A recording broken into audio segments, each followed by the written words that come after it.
Hola, estimados estudiantes, ya sea de nuestra modalidad en virtual, a distancia o en nuestra modalidad en semiescolarizado.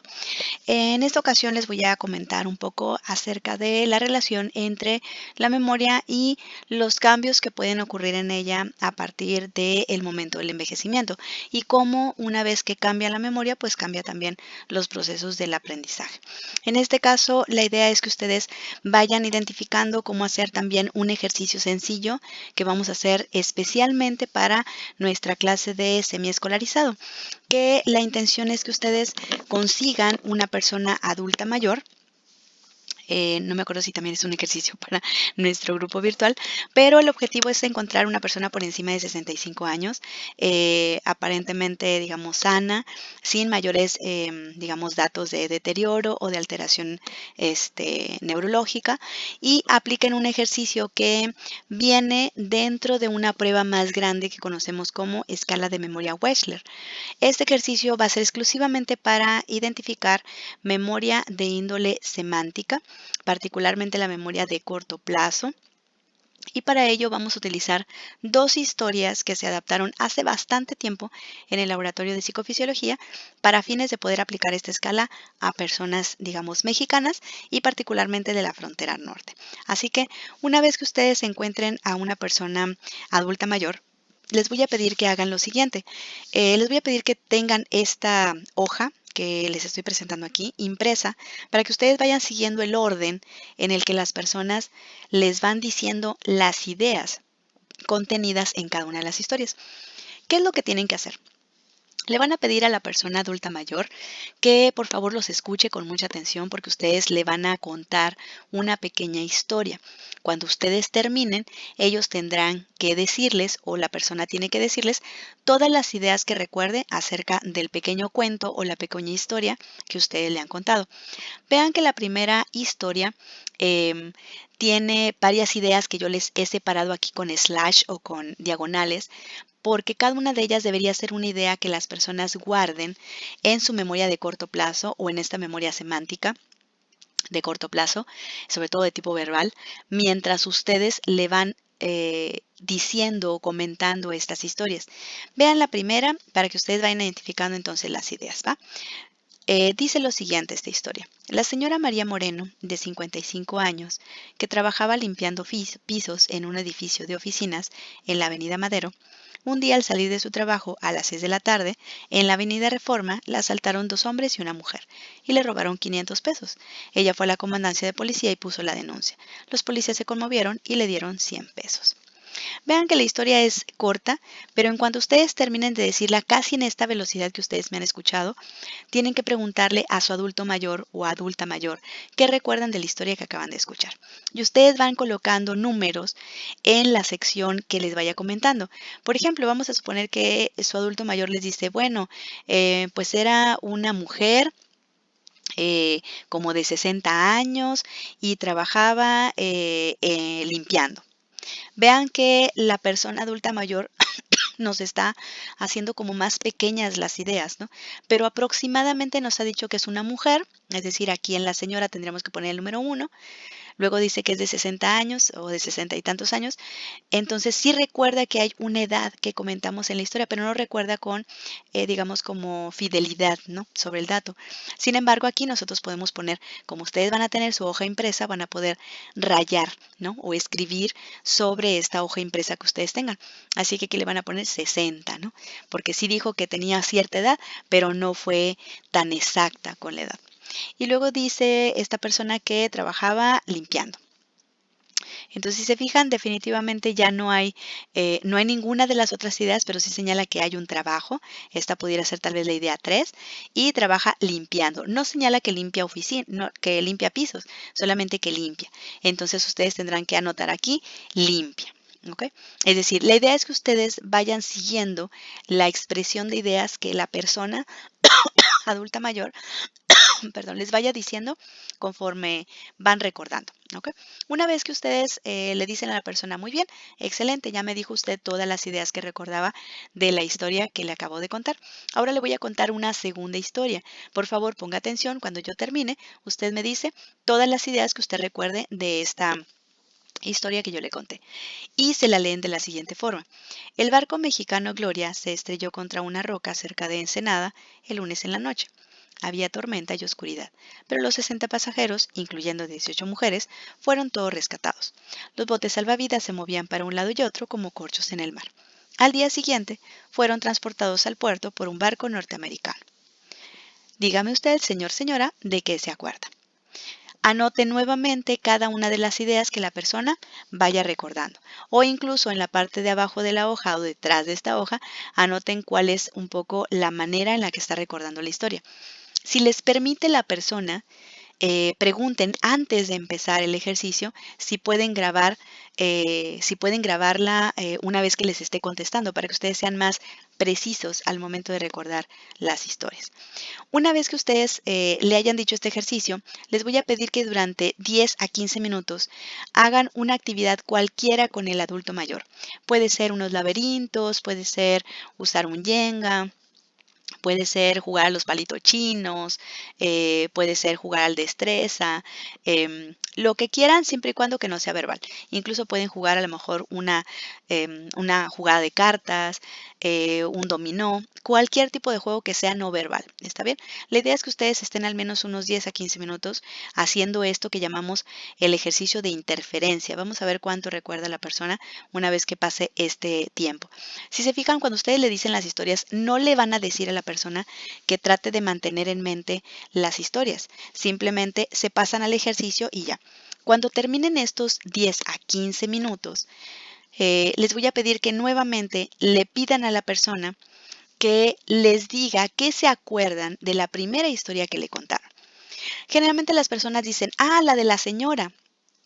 Ustedes pueden decir algo como, sí, esa historia, cuénteme qué más recuerda. Y van anotando nuevamente las historias que recuerde la persona.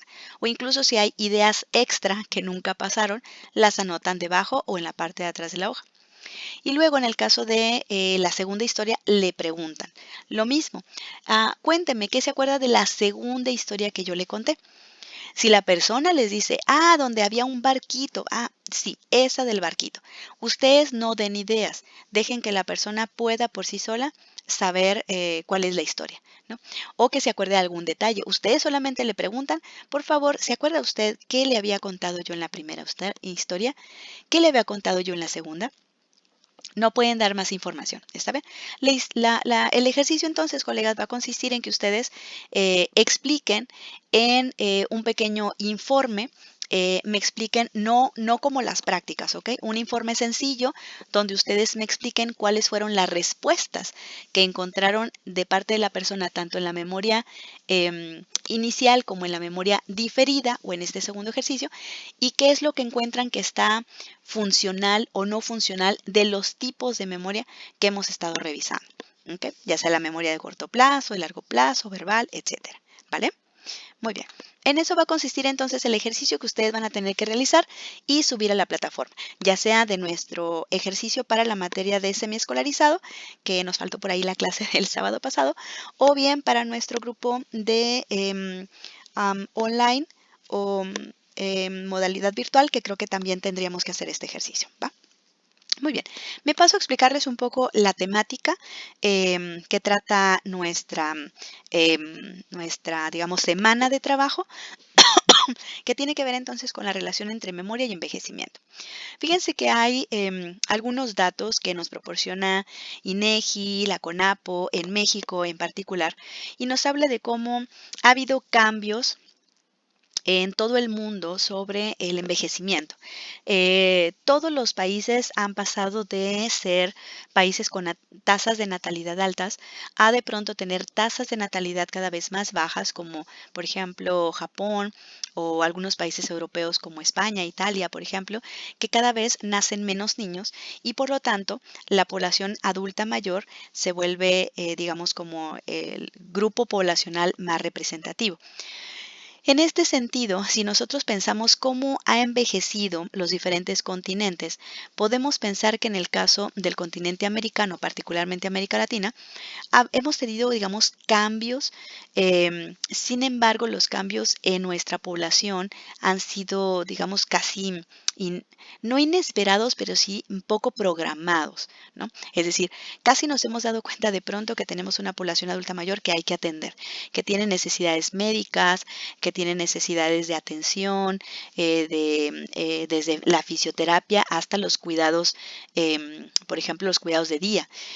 Sin embargo, si pensamos en cómo América Latina ha visto este cambio gradual en donde hemos pasado a un envejecimiento poblacional, en Europa, a diferencia de América Latina, han tenido bastante tiempo para irse, digamos, como adaptando, acoplando a cada uno de estos cambios y han hecho ajustes, ¿no? Ajustes a sus sistemas sanitarios, a sus sistemas de salud, cosa que, digamos, en América Latina nos ha agarrado un poco como, no de sorpresa, pero sí como dentro de las múltiples necesidades que hay de atender de salud o de tipo comunitario, pues en realidad América Latina no está del todo preparada para recibir a este giro poblacional, ¿no? ¿Qué nos dice, por ejemplo, CONAPO acerca de cómo va a cambiar nuestro país? En particular, se estima que para el 2050 habría al menos una persona por arriba de 60 años de cada 3 habitantes. Es decir, poco a poco nos acercamos a que un tercio de la población básicamente se convierte en persona por encima de 60 años. En este momento, uno de los principales, digamos, como necesidades es reconocer qué pasa en el avance natural del envejecimiento. Em, Cada vez se ha concentrado más las políticas públicas, las políticas de salud, en tratar de identificar cómo mantener la salud, no trabajar de forma remedial cuando una patología, una enfermedad esté instalada, sino precisamente buscar que exista como esta prevención. En todo el país, poco a poco, se estima que va a tener que haber estos centros como el que ustedes conocen como la Casa del Abuelo, aquí en Mexicali.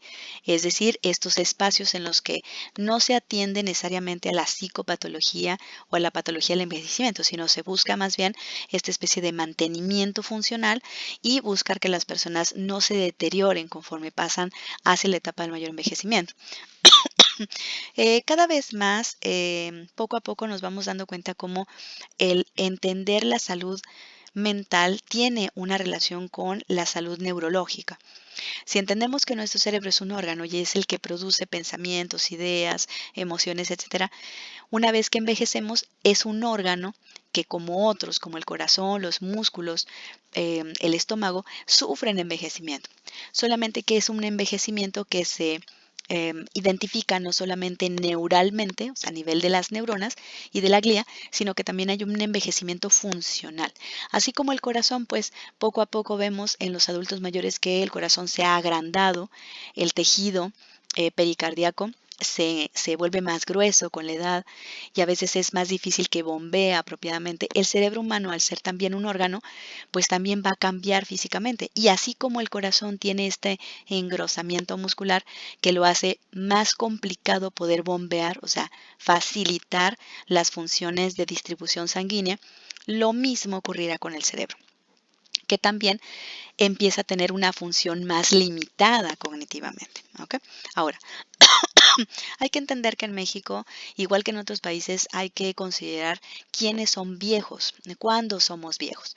Vean que en este caso voy a tomar Ham, que es uno de los investigadores que ha tomado también con APO, acerca de cómo clasificar a las personas viejas. Y al menos Ham propone 3, que son los que se utilizan en México en particular. Y Ham establece que entre 60 y 64 años podríamos decir que ya es una persona vieja, pero se podría considerar como una persona vieja joven o digamos como vieja inicial, pues porque apenas está transitando hacia lo que consideremos la vejez formal. Entre los 65 a 74 sería la famosa tercera edad, esta que se habla tanto en los medios, en las revistas o en los, digamos, como reportes gubernamentales, ¿no? Entonces, esta tercera edad sería entre 64 y 70, perdón, 65 y 74, o lo que se considera como un viejo intermedio por Ham. Y finalmente, ¿quién es un viejo viejo? Aquel que tiene 75 o más años, que estaríamos hablando ya de una persona anciana o incluso en algunos textos se le considera como la cuarta edad.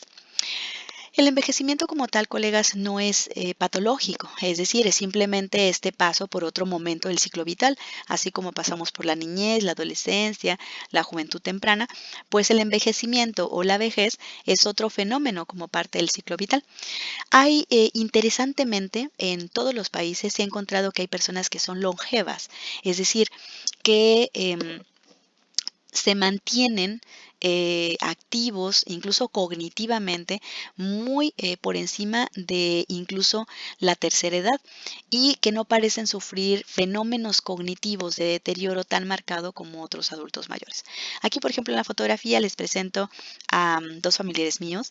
La señora que está sentada vestida como mexicana es doña Jacinta García, ella es mi abuela materna, ella falleció en el 2015, teniendo prácticamente sus 90 años cumplidos, de hecho prácticamente había cumplido sus 90 años en septiembre del año previo. Así que ahí la ven en su último, digamos, festejo de cumpleaños en el 2014, muy lúcida y activa hasta el final. Incluso el día que ella fallece un viernes por la noche, en la madrugada, y por la mañana del viernes ella todavía había preparado su desayuno, había regado sus plantas y todavía había hablado con varios familiares por teléfono, en visita que había tenido durante el día y prácticamente pues murió por un paro cardiorrespiratorio, por una complicación renal. Y aquí vemos a su hermano. Ambas personas son originales del estado de Guanajuato, en México, y son familias muy longevas. Vienen de una familia extremadamente longeva del Bajío de Bonillas, que existe por allá en Silao. Y aquí, por ejemplo, doña Jacinta tiene 90 años y este es su hermano menor, su hermano Agustín, con aproximadamente en esta temporada debería haber tenido alrededor de unos 68 años aproximadamente, el menor de los hermanos, siendo intermedios todavía otros más o menos unos 7 hermanos más que no aparecen aquí. Entonces, ellos dos, como los ven aquí, bastante lúcidos, pero muy longevos. En el caso del señor Agustín, bueno, pues sí tiene un fenómeno de salud, ya que él ya tenía un consumo de tabaco bastante importante, que digamos eso deteriora su salud. Pero doña Jacinta García, a sus 90 años, su única afección era que se le había detectado una hipertensión apenas unos 5 años antes. Así que estas personas longevas son de las que más estudiamos en diferentes ramos de la medicina, de la psicología, de las áreas de tipo salud comunitaria, porque nos interesa saber cómo hacen estas personas para vivir tantos años y tener todavía muy conservadas sus habilidades cognitivas.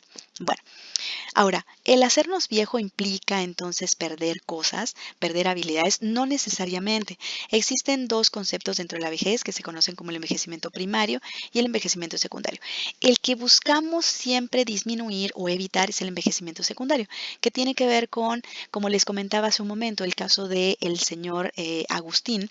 Él, por ejemplo, al estar consumiendo tabaco todavía hasta sus últimos años de vida, incluso en su vejez, evidentemente tiende a empujar aún más ese envejecimiento, pero hacia un sentido de cómo abusar de una sustancia que precisamente le lleva a una enfermedad pulmonar. Pero finalmente existe esta etapa del envejecimiento tal cual que le llamamos primario, porque tiene que ver con una pérdida gradual que vamos a tener en varios sentidos, ya sea cognitivos o simplemente a nivel orgánico, que vamos a sufrir simplemente por el paso del ciclo vital. Así que eso nos lleva a considerar, colegas, que hay hasta una clasificación actual de envejecimiento de hasta 3 momentos, para fines tanto de la salud mental como para los fines de la prevención de las condiciones cognitivas en la adultez tardía o la adultez en la vejez. Hablaríamos de un envejecimiento de índole normal, que es el que esperamos transiten la mayoría de las personas dentro de este ciclo final de la vida, pero también tenemos un envejecimiento de índole patológico, que tenemos entonces este desarrollo potencial de enfermedades y condiciones crónicas, como por ejemplo las demencias o los trastornos neurocognitivos, pero hoy en día hay una tendencia cada vez mayor a pensar que el envejecimiento puede ser activo o positivo, es decir, que podemos mantenernos activos incluso durante la vejez, ayudando con ello precisamente a una salud no solamente fisiológica, sino también una salud mental. En este sentido, cuando hablamos entonces de la salud, tendríamos que pensar que durante la adultez ya tardía, estaríamos pensando en cómo hacer para que estas condiciones cognitivas, estas capacidades de la memoria, de la percepción, del movimiento, permanezcan, digamos, funcionales hasta el final. Y también en ese sentido están altamente involucradas, es decir, las condiciones cognitivas están altamente involucradas con las actividades de la vida cotidiana. Para que se mantengan muchas condiciones cognitivas, como el pensamiento, la memoria, el lenguaje, se requiere que la persona adulta esté involucrada en actividades de la vida cotidiana constantemente. Hablando entonces de cómo poco a poco el envejecimiento entonces entra en escenario, tendríamos que hablar que para que podamos transitar por un envejecimiento, digamos, de manera más saludable, de manera más apropiada, si se puede llamar así, estaríamos pensando en que tenemos una reserva cognitiva que estuvimos impulsando en los primeros años de nuestra vida, incluso desde la infancia. Hoy en día muchos autores insisten en que muchas de las condiciones de salud como la hipertensión, la diabetes, las dislipidemias se desarrollan precisamente como un estilo de vida que se inició incluso desde la infancia y cómo esta manera en la que hemos vivenciado fisiológicamente y cognitivamente nuestra vida infantil, de adolescencia y adultez temprana nos van a llevar a tener una reserva cognitiva y no solamente una reserva neural, sino también una cierta capacidad para poder compensar ante lesiones específicas. Si las personas adultas mayores actuales tuvieron un cierto nivel de educación, pasaron por varios trabajos, fueron entrenados en diferentes habilidades, desarrollaron un segundo idioma, aún ahora se mantienen activos leyendo, participando en un club de hacer costura, etcétera, se mantienen entonces tan activos que eso mantiene su reserva cognitiva de una manera saludable, de tal forma que tenemos no solamente un cerebro físicamente más resistente, sino también un cerebro que es capaz de resistir y combatir las lesiones neurológicas de mejor manera. En este sentido, tendríamos que pensar entonces que durante la fase de envejecimiento tendríamos dos estadios, un envejecimiento cerebral y un envejecimiento cognitivo. Los dos son sumamente importantes para los psicólogos que trabajamos con el adulto mayor. Sin embargo, quizá uno del que más hacemos como digamos, llamado, es el envejecimiento cognitivo, el cual en los últimos años hemos impulsado en el sentido de tratar de evitar a llegar a un envejecimiento cognitivo, es decir, mantenernos activos hasta el final, que mentalmente, cognitivamente, funcionalmente. Y aunque entendemos que existirá un envejecimiento cerebral que está coordinado con envejecimiento cognitivo, la idea es mantener ambas dos, digamos, secciones lo mejor posible. ¿Podría entonces cambiar el pensamiento, la cognición con la vejez? ¿Habría una cierta manera como diferente de pensar? Si se fijan, a veces en la vida cotidiana asumimos que la persona adulta mayor es terca, es necia, es perseverante en sus ideas, etcétera. Es decir, como que ha pasado a un estadio cognitivo de menor plasticidad, de menor cambio. Sin embargo, sí hay ciertos datos de que la cognición cambia, pero no cambia para mal todo el tiempo, sino tenemos ciertos niveles de cambio cognitivo que perfectamente se coordinan, digamos, con otras áreas que se mantienen. Vean cómo algunos investigadores han establecido que hay un patrón clásico de envejecimiento a nivel cognitivo. Los procesos entonces del conocimiento, los procesos mentales o psicológicos, cambian de esta forma. Se mantienen las funciones de índole verbal durante la vejez. Es decir, los adultos mayores somos capaces de seguir hablando hasta el final. Usar el habla para comunicarnos, para tener actividad verbal. Sin embargo, las tareas y todo aquello que tenga que ver con una buena capacidad perceptual, por ejemplo, poder identificar imágenes, colores, movimientos, la velocidad de procesamiento y la habilidad motora, evidentemente van a decaer, no serán igual durante el envejecimiento. Y por supuesto, también vemos que no hay un cambio como todo igual en todo el cerebro humano, sino que pareciera que también así por ciertas parceladas de la corteza cerebral o de las áreas subcorticales van a estar cambiando a ritmos diferentes y habrá entonces funciones cognitivas diferentes. Algunos autores norteamericanos han promovido este fenómeno que ven ustedes en pantalla, que es el decremento del funcionamiento occipital y un incremento del área frontal. Es decir, encuentran que a nivel de gasto de glucosa, de absorción de oxígeno, las células a nivel occipital y parietal occipital parecen decrementar sus funciones, mientras que hay un incremento de las áreas frontales. Y también, como pueden ver, hay un fenómeno interesante en cuanto a la simetría cerebral. Cada vez nos hagamos más adultos mayores, más viejos, habrá entonces una reducción de la asimetría hemisférica que habitualmente vemos en el adulto joven. Es decir, el cerebro de los adultos se vuelve, diría un colega nuestro de la Asociación Mexicana, el doctor Villa, se vuelve más femenino, porque se vuelve menos asimétrico, lo cual esperamos mucho más como un comportamiento de un cerebro juvenil. Vean que en este caso estoy mostrando uno de los estudios más interesantes que ha mostrado Denise Park por allá del 2009 y que se ha mantenido a través del tiempo en las diferentes investigaciones y que muestra cómo en un estudio bastante interesante de adultos mayores se analizan cómo cambian a través del tiempo diferentes operaciones. Vean que las líneas azules o de colores más azules van sobre todo por allá de cuando tenemos 20 o 30 años, se mantienen en funcionalidad bastante alta, pero va declinando conforme nos hacemos más viejos. Pero vean cómo las funciones entre los 20 y 30 todavía van como en esta curva ascendente y se mantienen incluso mientras las operaciones de procesamiento cerebral, perdón, procesamiento cognitivo y áreas perceptuales cambian. Vean cómo el lenguaje y el conocimiento que tiene que ver con palabras se mantiene incluso por encima de los 60 o 70 años.